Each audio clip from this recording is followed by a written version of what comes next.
பரலோகத்தில் மிகுந்த ஐஸ்வர்யம் உள்ளவரான இயேசு கிறிஸ்துவின் நாமத்திலே மற்றும் ஒரு நிகழ்ச்சிக்கு உங்களை அன்போடு அழைக்கிறோம். நேயர்களே, இந்த நாளிலும் நீங்கள் எதிர்பார்ப்போடு தெய்வ சத்தத்தை கேட்பதற்கு வந்திருப்பீர்கள் என்று கர்த்தருக்குள் நாங்கள் நம்புகிறோம். தெய்வ சத்தத்தை கேட்பதற்கு நம்மை தயார் செய்து கொள்வோமா? இந்த நாளின் தியானங்கள் நம்முடைய ஆவிக்குரிய வாழ்க்கைக்கு மிகவும் பிரயோஜனம் உள்ளதாய் இருக்கும் என்று நாங்கள் விசுவாசிக்கிறோம்.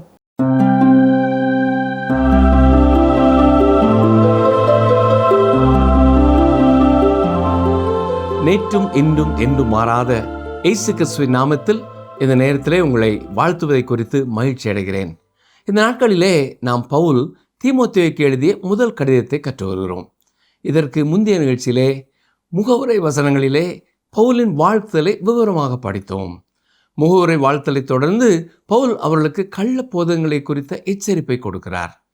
இந்த கடிதத்திலே ஒரு திருச்சபையின் விசுவாசம் எப்படிப்பட்டதாக இருக்க வேண்டும் என்பதை குறித்தும், திருச்சபையிலே மக்களுடைய நடக்கை எப்படி இருக்க வேண்டும் என்பதை குறித்தும் எழுதியிருக்கிறார்.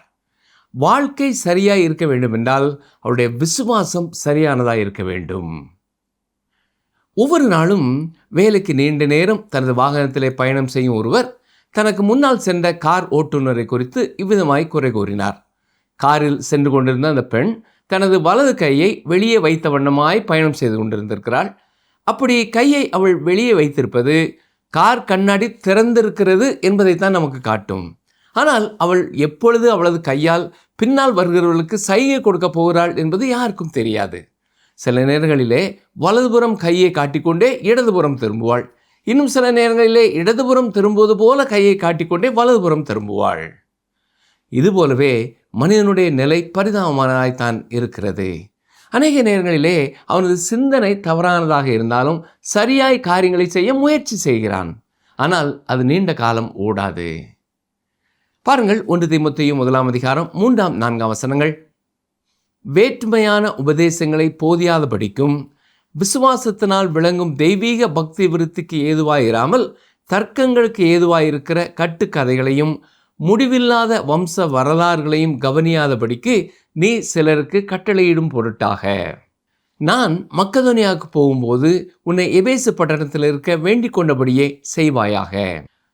3வது வசனத்திலே நாம் பார்க்கும் பொழுது வேற்றுமையான உபதேசங்களை போதியாதபடிக்கும் என்று தெளிவாய் சொல்லியிருக்கிறார். பவுல் கலாத்தியருக்கு எழுதும் பொழுது வேறொரு சுவிசேஷம் இல்லை என்று எழுதியிருக்கிறார். யூத சமயத்து மக்கள் சிலர் தவறான ஒரு சுவிசேஷத்தை அறிவித்து வந்தார்கள். ஆனால் அப்படி எதுவுமே இல்லை என்று பவுல் தெளிவாய் சொல்கிறார். ஒரே ஒரு செய்தி தான் உண்டு, ஒரே ஒரு நற்செய்தி தான் உண்டு, ஒரே ஒரு விசுவாச மார்க்கம் தான் உண்டு. இங்கே உபதேசம் என்று சொல்லப்படுவது திருச்சபையில் போதிக்கப்படும் சத்தியங்களை குறிக்கிறது. ஒரு சபையின் போதனை எதுவாக இருக்க வேண்டும்? பெந்தேகோஸ்தே நாள் முதல் சீஷர்கள் போதித்தது தான் அந்த உபதேசம். அப்போஸ்தலர் நடபடியின் புத்தகம் 2 அதிகாரத்தின் இறுதியிலே சொல்லப்பட்டிருக்கிறபடி அவர்கள் அப்போஸ்தலருடைய போதனையில் தரித்திருந்தார்கள். இது ஆதி திருச்சபையிலே காணப்பட்ட 4 காரியங்களிலே ஒன்று. அப்படி என்றால் அங்கே காணப்பட்ட 4 காரியங்கள் எவை? முதலாவதாக அப்போஸ்தலருடைய உபதேசம், 2வதாக ஐக்கியம், 3வதாக ஜெபம், 4வதாக கிறிஸ்துவின் ராபோஜனம். இவை ஆதி திருச்சபையின் கைரேகைகள் என்று சொல்லப்படுகிறது. சரி, வேதவசனங்களை ஒவ்வொருவர் வியாக்கியானம் செய்யும் பொழுதும் சில அடிப்படை விசுவாச கோட்பாடுகளிலே வேறுபாடுகள் உண்டாகிறது. என்றாலும் நாம் எந்த திருச்சபையை சேர்ந்தவர்களாக இருந்தாலும் அப்போஸ்தலருடைய உபதேசமே அடிப்படையானது. புதிய ஏற்பாடு எழுதப்படும் முன் அவர்களது உபதேசமே கர்த்தருடைய வார்த்தையாக எடுத்துக்கொள்ளப்பட்டது. கிறிஸ்துவின் தெய்வீகத்தை அவர்கள் பிரசங்கித்தார்கள். இந்த நிறுவத்தின் பின்பகுதியிலேயே பவுல் கிறிஸ்துவின் தெய்வீகத்தை குறித்து எவ்வளவு உன்னதமான கருத்தை வைத்திருக்கிறார் என்பதை நாம் பார்க்க போகிறோம். சிலர் பவுல் கிறிஸ்துவின் தெய்வீகத்தை போதிக்கவில்லை என்று சொல்வார்கள். ஆனால் பட்ட பகல் வெளிச்சத்தை போல அவர் அதை குறித்து தான் பேசியிருக்கிறார். 2 வசனத்தில் நம்முடைய பிதாவாகிய தேவனாலும் கர்த்தராகிய இயேசு கிறிஸ்துவினாலும் என்று கூறும் பொழுதே இந்த வெளிச்சத்தை நாம் பார்க்கலாம். அடுத்ததாக 4 வசனத்திலே உன்னை எபேசு பட்டணத்தில் இருக்க வேண்டிக் கொண்டபடியே செய்வாயாக என்று கூறுகிறார். பவுல் தீமோத்தேயுவை எபேசுவிலே விட்டுவிட்டு அவர் மக்கதோனியாவிலே இருந்தார். எபேசு மிக முக்கியமான ஒரு பட்டணம். வேறு எந்த இடத்தையும் விட இங்கே அதிக காலம் தங்கியிருந்து பவுல் சிறப்பான ஊழியத்தை நிறைவேற்றியிருக்கிறார். எந்த புதிய உபதேசத்தையும் கொடுப்பதற்காக தீமோத்தேயுவை அங்கே பவுல் அவரை விட்டு வைக்கவில்லை. அடிப்படை உபதேசங்கள் ஒரு சபையிலே சரியாக இல்லை என்றால் எத்தனை உதவியாளர்கள் இருந்தாலும், மூப்பர்கள் இருந்தாலும், போதகர்கள் இருந்தாலும், பாடல் பாடுகிறவர்கள் இருந்தாலும், பாடல் குழு இருந்தாலும், ஓய்வு நாள் பள்ளிகள் இருந்தாலும் அதில் எந்த பயனும் இல்லை. அப்போஸ்தலருடைய போதனை அங்கே இல்லை என்றால் அது ஒரு திருச்சபை ஆகாது. கலாத்தியருக்கு எழுதும்போதும் மற்றொரு நற்செய்தி இல்லை என்று பவுல் எழுதினார். ஏனென்றால் யூத சமயத்தைச் சேர்ந்தவர்கள் மற்றொரு நற்செய்தி என்று கூறி வந்தார்கள். அதை பின்பற்ற வேண்டாம் என்று பவுல் திட்டவட்டமாய் கூறினார். மேலும் தர்க்கங்களுக்கு ஏதுவாயிருக்கிற கட்டுக்கதைகளையும் முடிவில்லாத வம்ச வரலாறுகளையும் கவனியாதபடிக்கு என்று வாசிக்கிறோம். எபேசு பட்டணமே அந்த காலத்திலே பல தெளிவற்ற மர்ம மதங்களின் பிறப்பிடமாய் இருந்தது. ட்ராஜன் என்ற தெய்வத்திற்கான ஹாட்ரியன் என்ற கோவில் இருந்தது. தியானாள் என்ற பெண் தெய்வத்திற்கான பெரிய ஒரு கோவில் இருந்திருக்கிறது. இது எல்லாமே கிரேக்க மக்களின் கட்டுக்கதைகளின் அடிப்படையிலே உருவாக்கப்பட்டவை. எனவே இப்படிப்பட்ட இடங்களுக்கு செல்வதை விசுவாசிகள் தவிர்க்க வேண்டும். பவுல் இங்கே கட்டுக்கதைகள் என்று சொல்வது ஃபைலோ என்பவருடைய தத்துவமாய் இருக்கலாம். இந்த நபர் ஞானமுள்ள ஒரு இஸ்ரவேலன் தான். ஆனால் இவன் பழைய ஏற்பாட்டை கொண்டு புதிய ஆவிக்குரிய தத்துவங்களை உருவாக்கினான். சொல்லப்போனால் சில கட்டுக்கதைகளை உருவாக்கினான். வேத சாஸ்திர கல்லூரியிலே ஒருவேளை சிலர் இதை விவரமாய் நீங்கள் படித்திருக்கலாம். அப்படி அவன் சொன்னது என்ன? ஆதியாகம புத்தகம் ஒரு கட்டுக்கதை. அதில் சொல்லப்பட்டிருக்கிற மனிதர்கள் வாழ்ந்ததே இல்லை. இதற்கு ஆதாரமாக சில அகழ்வாராய்ச்சிகளையும் கூறுவார்கள். அடுத்து இங்கே பவுல் சொல்வது வம்ச வரலாறுகள். இதுவும் அந்நாட்களிலே காணப்பட்ட ஒரு தவறான போதனையையே குறிக்கிறது. அதாவது யூத சமயத்தின் தொடர்ச்சியே திருச்சபை என்ற தவறான போதனை தான் அது. இவர்கள் தேவன் எப்படி ஒவ்வொரு காலகட்டத்திலும் உலக மக்களோடு இடைப்பட்டார் என்பதை கூற மாட்டார்கள். இதன் விளைவு தேவனுடைய திட்டத்தில் இஸ்ரவேலருடைய நிலை என்ன, திருச்சபையின் நிலை என்ன என்பதை குழப்பத்திற்குள்ளே கொண்டு வந்துவிடும்.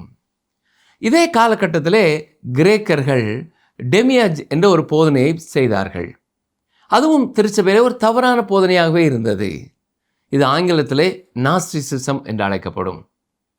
இதை ஞானவாதம் என்றும் நாம் தமிழிலே சொல்லலாம். அந்த போதனை என்னவென்றால், உருவாக்கப்பட்ட ஒரு தெய்வீக மையத்திலிருந்து அநேகம் தெய்வீகங்கள் வெளிப்பட்டன என்கிறார்கள். இந்த வரிசையில் ஒருவராகவே இயேசு கிறிஸ்துவையும் சித்தரிக்க முற்படுகிறார்கள். அடுத்ததாக விசுவாசத்தினால் விளங்கும் தெய்வீக பக்தி விருத்திக்கு ஏதுவாயிராமல் என்று சொல்லப்பட்டிருக்கிறது. வேறு வார்த்தைகளிலே சொல்ல வேண்டும் என்றால், இப்படிப்பட்ட பொய்யான கருத்துக்கள் எதுவுமே உங்கள் விசுவாசத்தை வளர செய்ய முடியாது. இதை எந்த காலகட்டத்திலும் வேதத்தை பூரணமாக விசுவாசியாத திருச்சபைகளிலே நீங்கள் பார்க்கலாம். அங்கே இருப்பவர்கள் வாழ்க்கையிலே அவர்கள் பக்தி விருத்திக்கு ஏதுவான காரியங்களிலே ஈடுபடுவதை நாம் பார்க்க முடியாது. விசுவாசத்திலே வளர்ச்சி அடைவதையும் நாம் காண முடியாது. ஏனென்றால் கர்த்தருடைய வார்த்தையையே அவர்கள் புறக்கணித்து விட்டார்கள். இதன் விளைவைத்தான் அந்த திருச்சபையிலே பார்க்க முடியும்.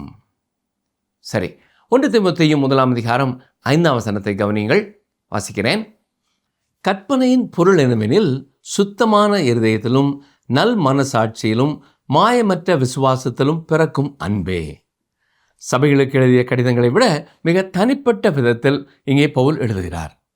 திருச்சபைக்கு கற்றுக் கொடுக்கும் சத்தியங்கள் திருச்சபை மக்களின் வாழ்க்கையிலே சுத்தமான இருதயத்திலிருந்து அன்பை பிறப்பிக்க வேண்டும்.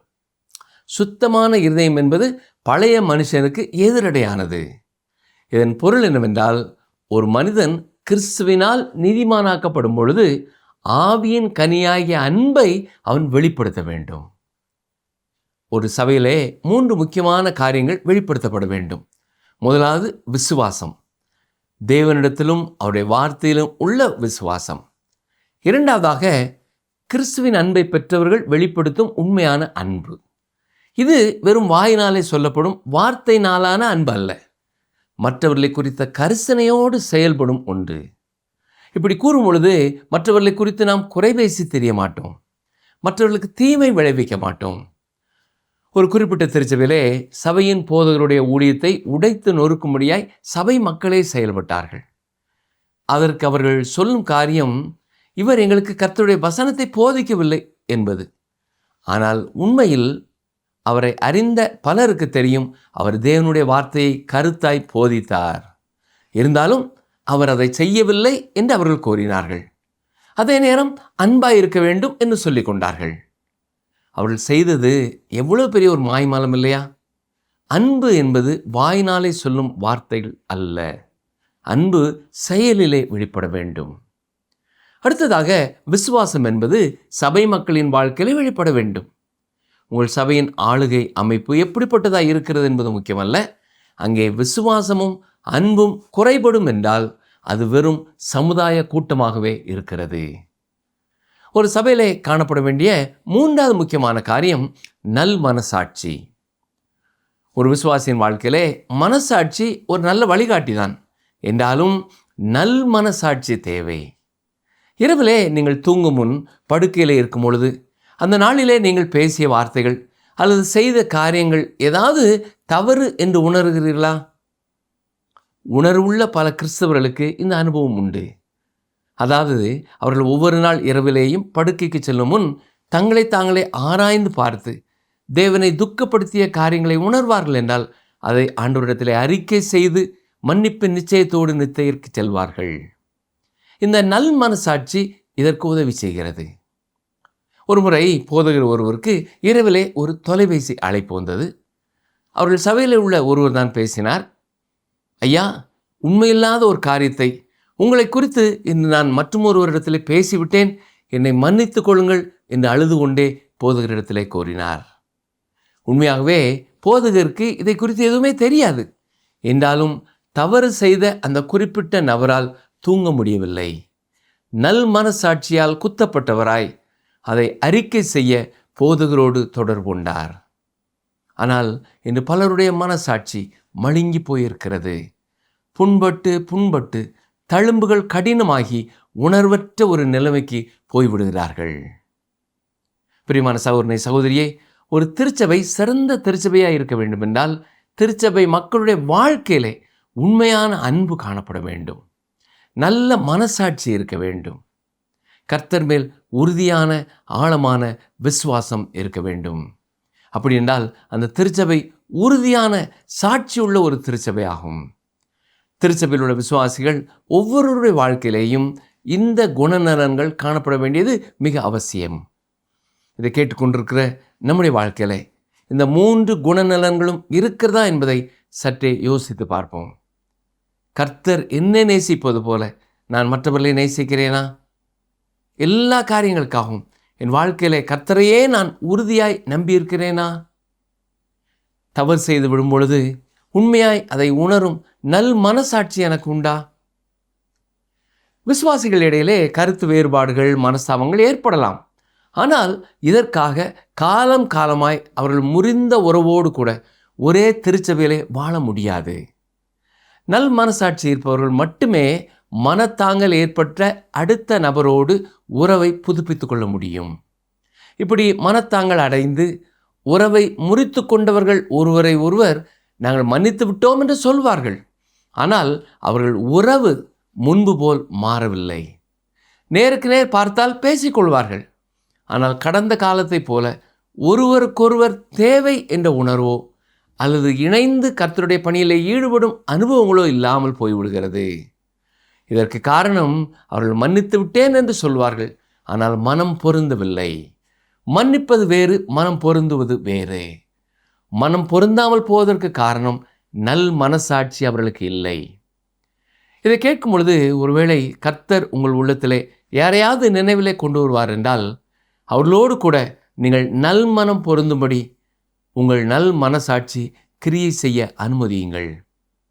இல்லை, நான் மன்னித்து விட்டேன், மறந்து விட்டேன், அவர்களுக்கு எதிராக நான் எந்த தீமையை இனி செய்ய போவதில்லை என்று உங்களை நீங்களே ஏமாற்றி கொண்டிருப்பீர்கள் என்றால் அதுவும் உங்கள் ஜெபத்திற்கு தடையாகலாம். இன்று கர்த்தர் யாரை குறித்து உங்களுக்கு நினைப்பூட்டுகிறாரோ அவர்களை முன்பு போல் நேசிக்கவும் அவர்களோடு இணைந்து கர்த்தருடைய பணியை செய்யவும் தீர்மானம் செய்யுங்கள். இதை குறித்து கர்த்தர் பலரிடத்திலே பேசினாலும் பலர் இதற்கு கீழ்ப்படியாமல் இருப்பதற்கு 2 காரணங்கள் உண்டு. ஒன்று பயம், அடுத்தது தாழ்வு மனப்பான்மை அல்லது பெருமை. கர்த்தருடைய சித்தத்தை நிறைவேற்ற நீங்கள் உண்மையாய் வாஞ்சிக்கும் பொழுது மட்டுமே பரிசுத்த ஆவியானவர் பயத்தையும் தாழ்வு மனப்பான்மையையும் நீக்க வல்லமையுள்ளவராய் இருக்கிறார். கர்த்தருடைய சித்தத்தை நிறைவேற்ற வாஞ்சிப்பவர்கள் இதை குறித்து கர்த்தரிடத்திலே ஆலோசனை கேளுங்கள். நீங்கள் என்ன செய்ய வேண்டும் என்பதை குறித்து கர்த்தர் நிச்சயமாய் உங்களை தெளிவாக வழிநடத்துவார். சரி, இப்பொழுது நாம் 1 தீமோத்தேயு 1 அதிகாரம் 6 வசனத்தை பார்ப்போம். வாசிக்கிறேன். 1 தீமோத்தேயு 1:6. இவைகளை சிலர் நோக்காமல் வீண் பேச்சுக்கு இடங்கொடுத்து விலகி போனார்கள். இந்த வசனத்தில் இவைகளை சிலர் நோக்காமல் என்று ஆரம்பமாகிறது. இவைகளை என்றால் இவைகளை, அதாவது 5ஆம் வசனத்தில் நாம் பார்ப்பது போல சுத்தமான இருதயத்திலும் நல் மனசாட்சியிலும் மாயமற்ற விசுவாசத்திலும் பிறக்கும் அன்பு இல்லாத சிலர் வந்து வீணாக நம்மோடு பேசும் பொழுது நாம் கவனமாக இருக்க வேண்டும். அடுத்ததாக வீண் பேச்சு என்றால் தேவையில்லாத வார்த்தைகளை பேசுதல், அழகான வார்த்தைகளை பேசுதல், வசீகரமான வார்த்தைகளை பேசுதல். உண்மையான அன்பு இல்லாத சிலர் உங்களிடத்திலே வந்து உங்கள் மனதை குளிர பண்ணும்படியாய் முகஸ்துதியான வார்த்தைகளை பேசி உங்கள் முதுகை தட்டி கொடுப்பது போல தெரிந்தாலும் அது எல்லாமே வீண் பேச்சே. அப்படிப்பட்டவர்களை குறித்து ஜாக்கிரதையாக இருங்கள். யார் நம்ம எந்த காரியத்திற்காக புகழ்ந்து பேசினாலும் அவர்கள் ஏன் அவ்வாறு பேசுகிறார்கள் என்பதை புரிந்து கொள்ளும் ஞானம் நமக்கு தேவை. சரி, 1 தீமோத்தேயு 1 அதிகாரம் 7ஆம் வசனம். தாங்கள் சொல்லுகிறது இன்னதென்றும் தாங்கள் சாதிக்கிறது இன்னதென்றும் அறியாதிருந்தும் நியாயப்பிரமாண போதகராயிருக்க விரும்புகிறார்கள். பவுல் இங்கே அனைத்தையும் வெட்ட வெளிச்சத்திலே பிட்டு வைக்கிறார் என்று சொல்லலாம். அதாவது சிலர் தவறான கருத்துக்களை போதிப்பார்கள், அதையும் சரியாக செய்கிறோம் என்ற உணர்வோடு அவர்கள் செய்வார்கள். கர்த்தருடைய வார்த்தையை அவர்கள் புறக்கணித்து விட்டார்கள். உண்மையில் அவர்கள் சத்தியத்தை புரிந்து கொள்ளவில்லை. எதை பேசுகிறோம் என்பது தெரியாமலேயே அவர்கள் பேசுகிறார்கள். இன்றும் இப்படிப்பட்ட பலரை நாம் கவனிக்கலாம். இயேசு கிறிஸ்துவை குறித்தும் ரட்சிப்பை குறித்தும் சரியான சத்தியத்தை போதிக்காமல் எப்பொழுதுமே மற்ற காரியங்களை பேசுவார்கள். நீங்கள் நன்றாக கவனித்து பார்ப்பீர்கள் என்றால் அவருடைய கருத்துக்களுக்கு என்று எடுத்துக்காட்டக்கூடிய வேத சத்தியங்கள் எதுவும் இருக்காது. இப்படிப்பட்டவர்களை குறித்து தான் பவுல் எச்சரிப்பு கொடுக்கிறார். தொடர்ந்து கவனிங்கள். வாசிக்கிறேன். 1 தீமோத்தேயு 1 அதிகாரம் 8ஆம் வசனம். ஒருவன் நியாயப்பிரமாணத்தை நியாயப்படி அனுசரித்தால் நியாயப்பிரமாணம் நல்லதென்று அறிந்திருக்கிறோம். இந்த பகுதியிலே பவுல் கள்ள போதத்தை குறித்து கூறிக்கொண்டிருக்கிறார். அந்நாட்களில் தீமோத்தேயு எபேசு பட்டணத்தில் இருந்த பொழுது எபேசு பட்டணத்தில் நிறைந்திருந்த மர்ம சமயங்களை குறித்தும் விக்கிரக ஆராதனை குறித்தும் எச்சரிக்கிறார்.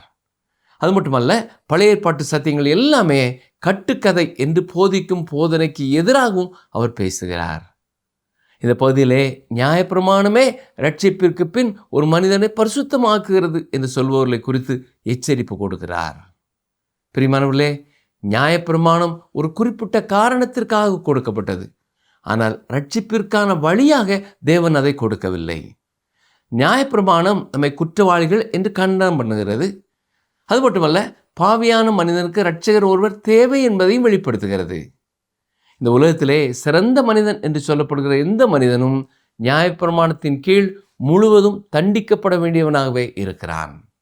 ஆனால் நற்செய்தியின் கீழ் இந்த உலகத்திலே மிகவும் மோசமானவனும் இயேசுவை விசுவாசிக்கும் பொழுது நீதிமானாக்கப்படுகிறான். பாவியான எந்த ஒரு மனிதனும் தன் நற்செயல்களினாலே ரட்சிக்கப்பட முடியாது. ஏனென்றால் பாவியான ஒரு மனிதன் நற்செயலை செய்ய முடியாது. ரோமர் 8ஆம் அதிகாரம் 8ஆம் வசனம் என்ன சொல்கிறது? மாம்சத்திற்குட்பட்டவர்கள் தேவனுக்கு பிரியமாயிருக்க மாட்டார்கள். கவனித்தீர்களா? நீங்களாகவே தேவனுக்கு பிரியமாய் வாழ முடியும் என்பது வேத வசனத்திற்கு எதிரானதாய் இருக்கிறது. தேவனுக்கு பிரியமாய் உங்களால் வாழ முடியாது. அவருடைய எதிர்பார்ப்பை உங்களால் பூர்த்தி செய்ய முடியாது. எந்த நற்செயல்களும் ரட்சிப்பை உண்டாக்க முடியாது. ஆனால் உண்மையான ரட்சிப்பு ஒரு மனிதனுடைய வாழ்க்கையிலே நற்கிரியையை உண்டு பண்ண முடியும். நாம் நற்கிரியையின் மூலமாக ரட்சிக்கப்படவில்லை, நற்கிரிகளை செய்யும்படியாய் ரட்சிக்கப்பட்டிருக்கிறோம். கவனிங்கள், வாசிக்கிறேன். எபேசியர் 2ஆம் அதிகாரம் 8 முதல் 10ஆம் வசனம் வரை. கிருபையினாலே விசுவாசத்தை கொண்டு ரட்சிக்கப்பட்டீர்கள். இது உங்களால் உண்டானதல்ல, இது தேவனுடைய ஈவு. ஒருவரும் பெருமை பாராட்டாதபடிக்கு இது கிரியைகளினால் உண்டானதல்ல. ஏனெனில் நற்கிரியைகளை செய்கிறதற்கு நாம் கிறிஸ்து இயேசுவுக்குள் சிருஷ்டிக்கப்பட்டு தேவனுடைய செய்கையாய் இருக்கிறோம். அவைகளில் நாம் நடக்கும்படி அவர் முன்னதாக அவைகளை ஆயத்தம் பண்ணியிருக்கிறார். கவனித்தீர்களா? நியாயப்பிரமாணத்தின்படி நடந்தால் நியாயப்பிரமாணம் நல்லது. நியாயப்பிரமாணம் தேவனுடைய சித்தத்தை வெளிப்படுத்துகிறது. இது ஒரு மனிதனின் சிறந்த குணநலனை சொல்லுகிறது. சிறந்த நடத்தைக்கு நியாயப்பிரமாணம் நல்லது. ஆனால் அதன் மூலமாக ரட்சிப்பை பெற்றுக்கொள்ள முடியாது. நியாயப்பிரமாணம் பாவியான ஒரு மனிதனை ரட்சிக்காது. அவன் பாவம் செய்கிறான் என்பதை அவனுக்கு வெளிப்படுத்தும். நியாயப்பிரமாணம் கொடுக்கப்பட்டதின் காரணம் இதுதான். கவனிங்கள், வாசிக்கிறேன். 1 தீமோத்தேயு 1 அதிகாரம் 9, 10 வசனங்கள்.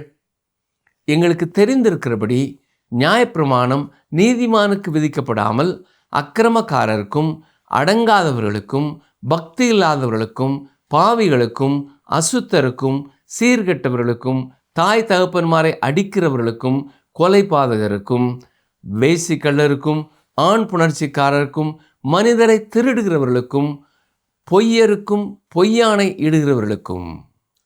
வசனம் என்ன சொல்கிறது கவனித்தீர்களா? இயேசு கிறிஸ்துவை விசுவாசித்ததினால் நீதிமான் ஆக்கப்பட்ட மனிதனுக்காக நியாயப்பிரமாணம் விதிக்கப்படவில்லை. இயேசுவை விசுவாசித்த ஒரு மனிதன் தேவனுக்கு முன் உயர்வான ஒரு நிலைக்கு அழைக்கப்பட்டிருக்கிறான். நியாயப்பிரமாணம் பாவிகளுக்காகவே கொடுக்கப்பட்டிருக்கிறது. கொலை செய்யாதிருப்பாயாக என்ற கட்டளை கொலை செய்ய வேண்டும் என்ற எண்ணமே வராத ரட்சிக்கப்பட்ட ஒரு மனிதனுக்கு கொடுக்கப்படவில்லை. ரட்சிக்கப்பட்ட ஒரு மனிதன் மற்றவர்களுக்கு தீமையை அல்ல நன்மை செய்யவே விரும்புகிறவனாய் இருக்கிறான். இருதயத்திலேயே மற்றொருவரை கொலை செய்கிற மனிதனுக்குத்தான் இந்த கட்டளை கொடுக்கப்பட்டிருக்கிறது. மாம்சமான மனிதனை கட்டுப்படுத்த இது கொடுக்கப்பட்டது. மீண்டும் அந்த வசனத்தை நன்றாக கவனிங்கள். அடங்காதவர்களுக்கும் பக்தி இல்லாதவர்களுக்கும் பாவிகளுக்கும் அசுத்தருக்கும் சீர்கெட்டவர்களுக்கும் தாய் தகப்பன்மாரை அடிக்கிறவர்களுக்கும் கொலைபாதகருக்கும் வேசிக்கள்ளருக்கும் ஆண் புணர்ச்சிக்காரருக்கும் மனிதரை திருடுகிறவர்களுக்கும் பொய்யருக்கும் பொய்யானை இடுகிறவர்களுக்கும். இயேசு கிறிஸ்துவிடம் வந்தவர்களே நியாயப்பிரமாணத்தின் மூலமாக ரட்சிக்கப்படவில்லை, தேவனுடைய கிருபையினாலே ரட்சிக்கப்பட்டார்கள். அவர்கள் கற்பனைகளை விட உயர்வான நிலைமையில வாழும்படியாய் தேவனுடைய குடும்பத்திற்குள்ளே கொண்டு வரப்பட்டிருக்கிறார்கள். இதை புரிந்து கொள்ள 2 உதாரணங்களை சொல்கிறேன், கவனிங்கள். நீதிபதி ஒருவர் இருக்கிறார். அவருக்கு முன் சட்டத்தை மீறிய ஒருவன் கொண்டு வரப்படுகிறான். அவன் குற்றவாளியாக இருக்கிறான். அவன் ஒரு பெரிய அபராத தொகையை கொடுத்து சிறைக்கு செல்ல வேண்டியதும் இருக்கிறது. என்றாலும் அந்த நீதிபதி அங்கே இருந்தவர்களை பார்த்து, இவன் சட்டத்தை மீறினவனாய் இருந்தாலும் இவனை நேசிக்கிற மகன் ஒருவன் எனக்கு இருக்கிறான், இவனுக்காக அபராத தொகையை செலுத்தவும் இவனுக்காக சிறைக்கு செல்லவும் சம்மதித்து இருக்கிறான். எனவே இவனுக்கான அபராத தொகை முழுவதும் கொடுக்கப்பட்டுவிடும். இந்த குற்றவாளியை என் வீட்டிற்கு நான் அழைத்து செல்ல போகிறேன், என்னுடைய மகனைப் போல அவனை நடத்தப் போகிறேன் என்று சொல்லி வீட்டிற்கு அழைத்து செல்கிறார். இந்த குற்றவாளியை தன் வீட்டிற்கு அழைத்து சென்ற பின் கொலை செய்யாதே திருடாதே என்று சொல்ல மாட்டார். அந்த மனிதன் இப்பொழுது நியாயாதிபதியின் மகனாயிருக்கிறான். குடும்பத்திலே மற்ற நபர்களை எப்படி நேசிக்க வேண்டும் என்பதை கற்றுக் கொடுப்பார். சாப்பாட்டு மேஜையிலே எப்படி நடந்து கொள்ள வேண்டும், அவனது மனைவியை எப்படி மதிப்போடு நடத்த வேண்டும், மற்ற குடும்ப பொறுப்புகளை எவ்வாறு கருத்தோடு செய்ய வேண்டும் என்று கூறுவார். இயேசுவை விசுவாசித்த பாவிகளுக்கும் தேவன் இதைத்தான் செய்கிறார். நாம் நியாயப்பிரமாணங்களுக்கும் கட்டளைகளுக்கும் மேலாக வாழ வேண்டும். சட்டத்தை மீறுகிறவர்களுக்குத்தான் நியாயப்பிரமாணம். மாம்சத்துக்குட்பட்டவர்களை கட்டுப்படுத்தவே அது கொடுக்கப்பட்டிருக்கிறது. சரி, மற்றும் ஒரு உதாரணம் ஒன்றை சொல்கிறேன். பீகார் மாநிலத்திலே கர்த்தரை அறியாத பின்னணியிலிருந்து ஒரு மனிதன் இயேசு கிறிஸ்துவை தன்னுடைய சொந்த இரட்சகராக ஏற்றுக்கொள்கிறான். அவனை ஒரு ஊழியர் ஒருவர் அங்கிருந்து தமிழ்நாட்டிற்கு சாட்சி சொல்ல அழைத்து வருகிறார். வந்த இடத்திலே விசுவாசத்தை குறித்தும் நற்கிரியைகளை குறித்தும் தெளிவற்ற ஒரு வாலிபர் குழுவிற்கு இந்த வாலிபனை சாட்சி சொல்லும்படியாய் கேட்கிறார். அப்பொழுது அவன், நான் பீகார் மாநிலத்திலிருந்து வருகிறேன், நான் சென்னைக்கு வருவதற்காக பீகாரில் உள்ள முக்கியமான அந்த ரயில் நிலையத்தில் காத்திருப்பு அறைக்கு வந்தபொழுது அங்கே சுவரிலே இங்கே துப்பக்கூடாது என்று எழுதப்பட்டிருந்தது. ஆனால் கீழே நான் பார்த்தபொழுது யாரும் அந்த கட்டளைக்கு கீழ்ப்படியவில்லை என்பதை புரிந்து கொண்டேன். நான் தமிழ்நாட்டிற்கு என்னுடைய நண்பர் வீட்டிற்கு வந்தபொழுது அங்கே சுவரிலே அழகான படங்கள் தொங்க விடப்பட்டிருந்தன. எந்த இடத்திலேயும் இங்கே துப்பக்கூடாது என்ற வாசகம் இல்லை. கீழே நான் கவனித்த பொழுது அருமையான தரை விரிப்பு அழகாக விரிக்கப்பட்டிருந்தது. பீகாரில் அந்த ரயில் நிலையத்திலே துப்பக்கூடாது என்பது சட்டம். இப்பொழுது நான் தங்கியிருக்கும் இந்த வீட்டிலே அது எனக்கு கிடைக்கிற ஒரு கிருபை என்று கூறினான். நியாயப்பிரமாணத்துக்கு கீழே மனிதன் அதற்கு கீழ்ப்படியவில்லை, அவனால் கீழ்ப்படிய முடியவில்லை, தொடர்ந்து அதை மீறுகிறவனாய் இருக்கிறான். பிரியமானவர்களே, ஆனால் கிருபையின் அடிப்படையிலே தேவனுடைய குடும்பத்திற்குள்ளே கொண்டு வரப்பட்ட ஒரு மனிதன் யாரையும் கொலை செய்ய போவதில்லை. அவன் பொய் கூற வேண்டியதில்லை. அப்படி அவன் செய்வான் என்றால் தேவனோடு உள்ள ஐக்கியத்தை விட்டு அவன் வெளியேறுகிறான். இந்த 2 உதாரணங்கள் மூலமாக நியாயப்பிரமாணத்தை குறித்தும் கிருபையை குறித்தும் நீங்கள் புரிந்திருப்பீர்கள் என்று நம்புகிறேன். இன்றும் நாம் கற்றுக்கொண்ட சத்தியங்களுக்காக கர்த்தருக்கு ஸ்தோத்திரம் செலுத்துவோம். தொடர்ந்து கர்த்தர் நம்மோடு பேசும் காரியங்களுக்கு கீழ்ப்படிய ஆயத்தமாயிருப்போம். கர்த்தருடைய அன்பு, கிருபை, இரக்கம் இன்றும் என்றும் உங்களோடு தங்கியிருப்பதாக. ஆமேன்.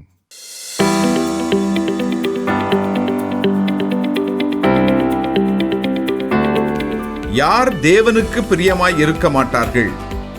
யார் தேவனுக்கு பிரியமாய் இருக்க மாட்டார்கள்? ஆப்ஷன் ஏ, விக்கிரக ஆராதனைக்காரர். ஆப்ஷன் பி, மாம்சத்துக்குட்பட்டவர்கள். ஆப்ஷன் சி, புறம் கூறுபவர்கள். இன்றைய கேள்விக்கான சரியான பதிலை 9962032803 என்ற எண்ணிற்கு வாட்ஸ்அப் மூலம் அனுப்புங்கள்.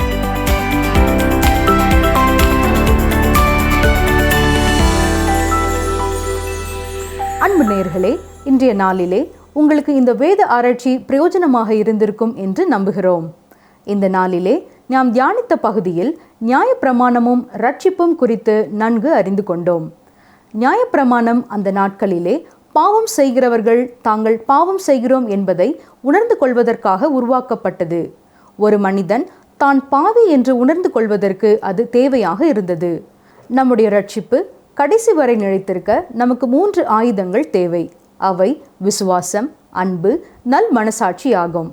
நம்முடைய ஆவிக்குரிய மாளிகை கட்டப்பட்டிருப்பது வெளியரங்கமான நற்கிரியைகள் மீதா?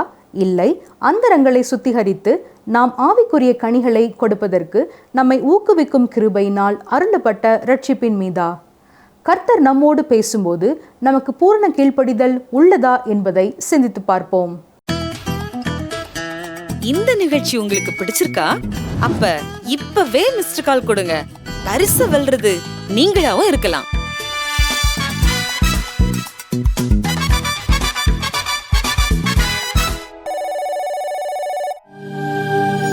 தெய்வ வாக்கு.